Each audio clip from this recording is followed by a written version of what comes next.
Um, that has been a growing piece of me, as an artist.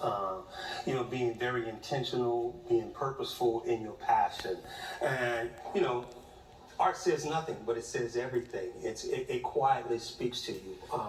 Whether you're a child or an adult, you can see something in that painting, and it's palatable. It's easy to engage, and enlightening.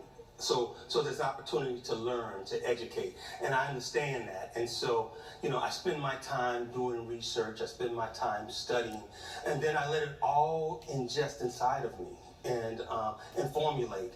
And then I express it. I just immediately just put it out on the canvas, and that's the emotional piece in it, and that's the really honest piece in it, because it gives you your own signature as an artist. That's Ted Ellis style. I can tell.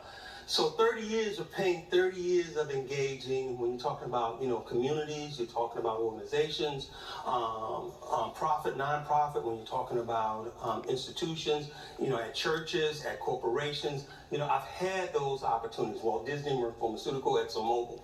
My recent exhibition that's at Leidos, the Juneteenth Journey to Equity Excellence, where I have 17 dynamic paintings that speak. My exhibition at HMAC, Houston Museum of African American Culture, my Juneteenth champions, those 30 individuals, 90% from the Galveston community, to tell their stories, on fighting racism, fighting injustice, fighting for freedom and equity. These stories of these individuals right here from Galveston to the formation of the 11th federal holiday.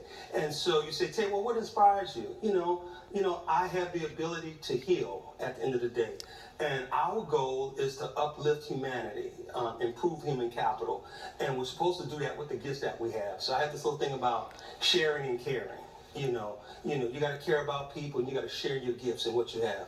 My passion, my love is my art. And so I get to create these stories and share it. So when we talk about Jack Johnson, the Galveston stevedore, before he became heavyweight champion, what's that story of that man who was dedicated, to his family and to his community? How challenging it was during the early 1900s, which was a challenge for a black man to be free and to be liberated and to speak. And if you look at all of his film and his footages, if you read his stories, you see this undeniable will and strength of a man, to measure up and show his value and his work. And from Galveston, Texas, he went all over the world. Prussia, Russia, Switzerland, Europe, Havana, Cuba. He was there, a stevedore. And prior to stevedore, he took every odd job.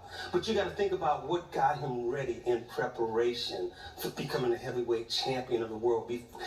Prior to that, he was the color champion of the world. Prior to that, he had always continued to deal with oppressive forces that he was up against. That was Jack Johnson. And so when we celebrate Juneteenth, 2.5 years outside of signing the Emancipation Proclamation, General Gordon Granger came to Galveston, Texas, and said, cease and desist. Slavery is over with. Those that have been enslaved are now free.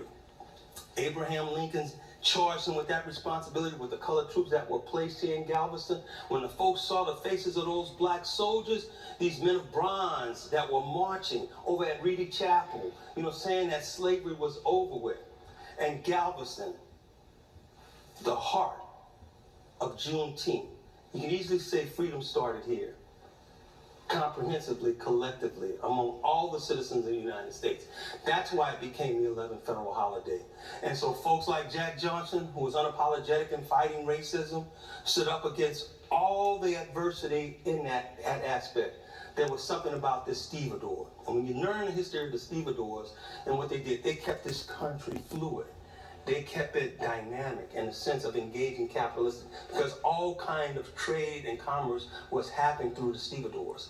So all the produce and stuff was being shipped internationally. The stevedores, the pressers who were there were loading up the trains, loading up rail, loading up the ships, so that folks could be fed, folks that have clothes.